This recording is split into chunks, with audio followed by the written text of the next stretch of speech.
Hi friends అందరికీ మనం last video రామఫలం తింటే వాటి యొక్క ఉపయోగాల గురించి చూసాం. ఇప్పుడు అవి ఎక్కువ తినడం వల్ల కొన్ని ఇబ్బందులు కూడా వస్తాయి. అవి కూడా ఇప్పుడు చూసిద్దాం. ఫస్ట్లీ మనకు డైజెస్టివ్ సిస్టంలో కొన్ని సమస్యలు వస్తాయన్నమాట. అంటే ఫైబర్ ఉంటుంది కదా, అది ఆయిలీ ఉంటుంది, దానివల్ల వస్తుంది.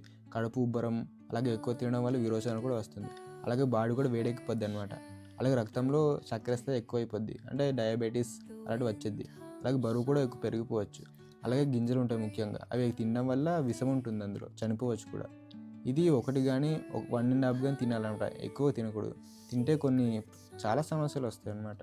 మనం ఆ పండు తీసేటప్పుడు ఆ చెట్టుకెక్కినప్పుడు ఎర్రచీమలు ఉంటుంది, ఆ చీమలు మనకు కరుస్తాయి కూడా.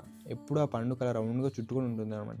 అంటే ఆ పండుకున్న తేమ అదన్నీ అది పీల్చుకుంటుంది అనమాట. ఆ పళ్ళలో ఉన్నప్పుడు కుళ్ళిపోద్ది, కొన్ని అలా పాడైపోద్ది, కొన్ని బాగుంటాయి.